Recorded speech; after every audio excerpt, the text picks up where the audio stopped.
Sweet good afternoon to you, whoever is watching this beautiful video here, um, filmed from a park. It's a park in Wanne. That's a small city in Germany, and uh, I use the train a lot through to and fro work, and this is a place where I love sitting and thinking about life and what life is about, and uh, how I can improve myself. And of course, we're all filled with challenges in this day and age.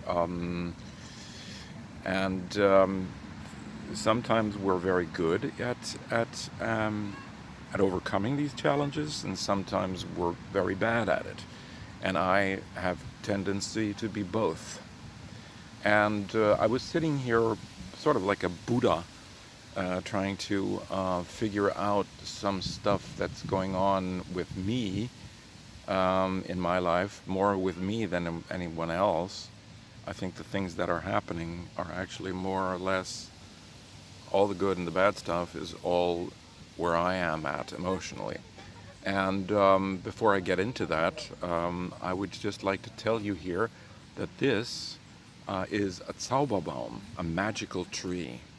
Yeah, and it's one of those trees that have a closed-in environment. You can sit under the tree, and you can look up at the sun shining onto your face, which is a beautiful thing. I think that's a gorgeous thing.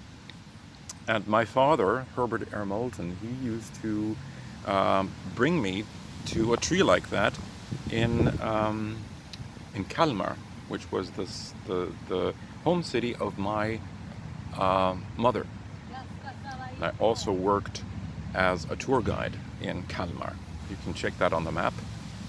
It's a southeast Swedish city, and I grew up in Gothenburg and also traveled every weekend and every summer over to Kalmar. It's a beautiful, beautiful city with a great Renaissance palace, the biggest Renaissance palace in Scandinavia. Anyway, and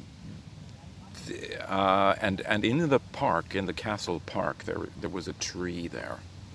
And this tree was sort of like open like this, where you see I'm spanning this thing around. How you see I'm sitting under the tree, and that was a weeping willow, I think.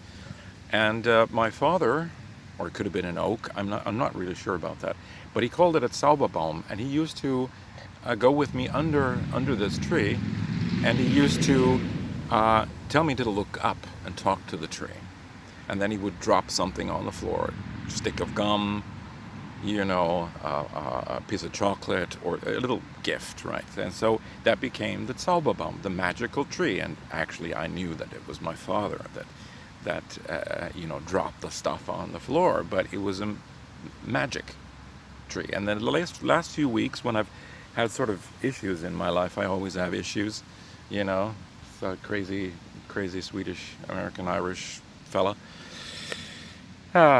Anyway,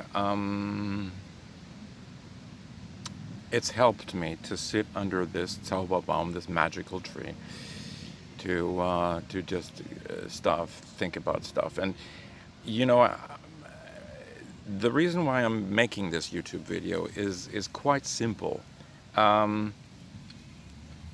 We have a very emotionally attached society at the moment.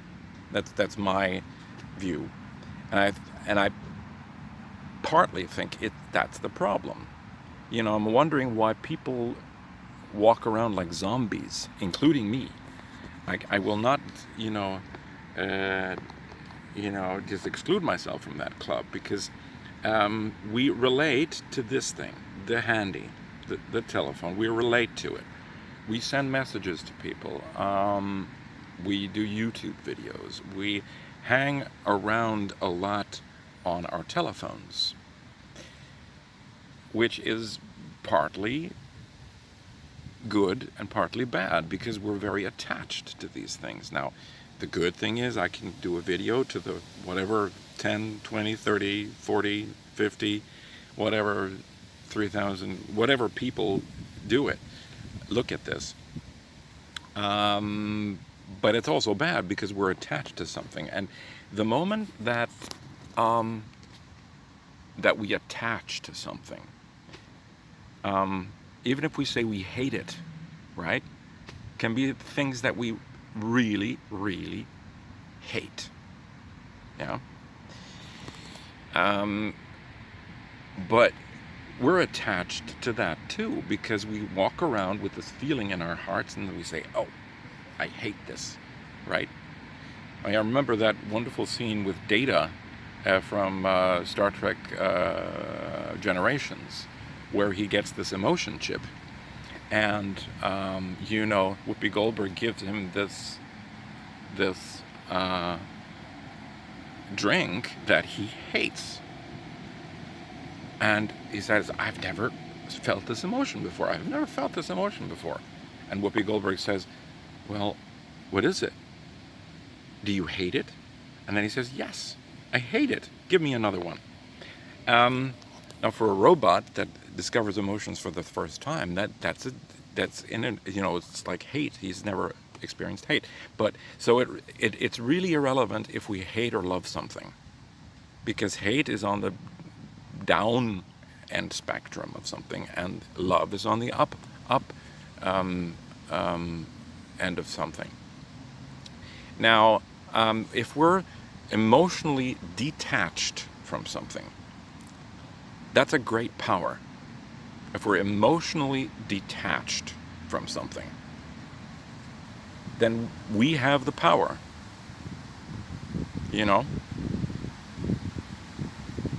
The only reason why other people can get you or influence you is if you're emotionally attached. If you don't care, you don't need to be careless. You can be a gentleman.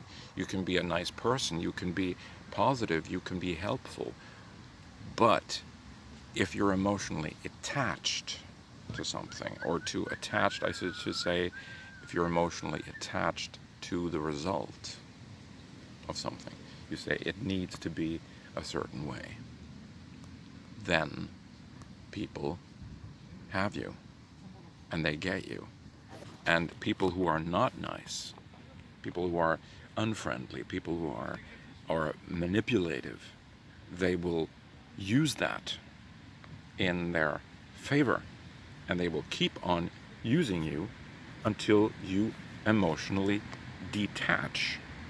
So if you're in a position, and I'm talking to you as a fellow individual, if you are in a position right now where you're feeling a great sense of burnout, maybe you're doing everything right that you're doing in your life. Everything that you're doing right.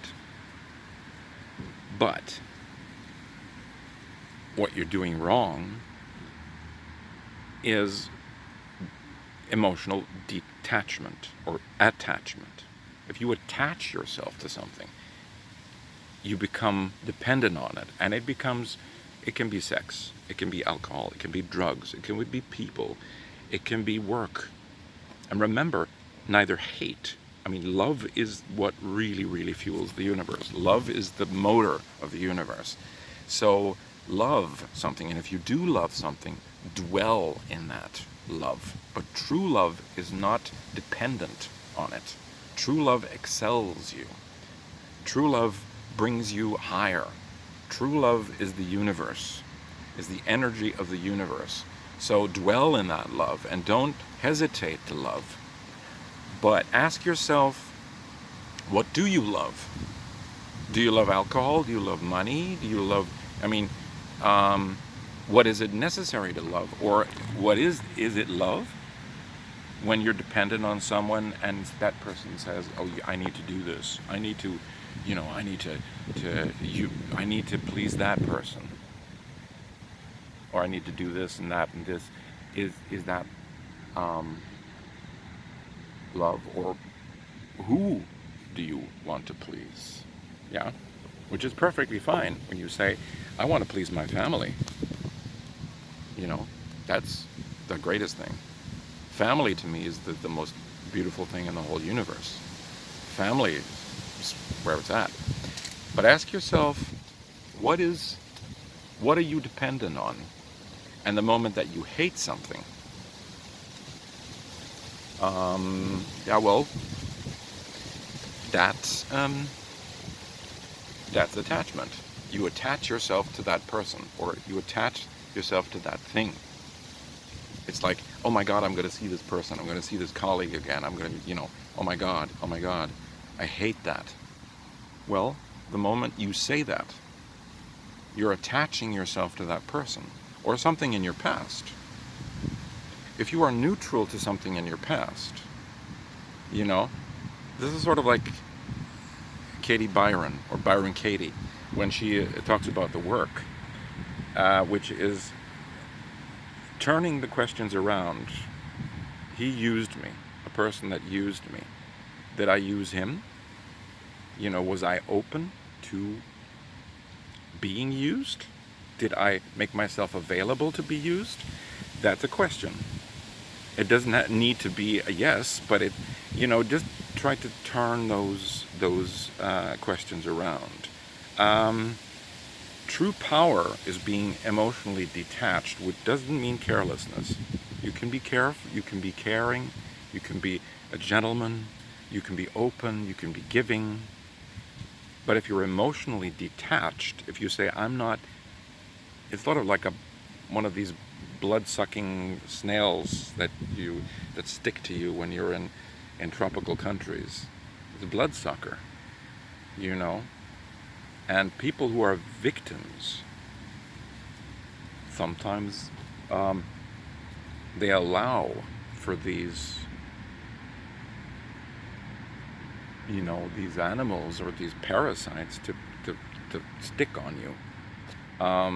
And some people say or think subliminally it's better to have somebody use you than not pay any attention to you at all.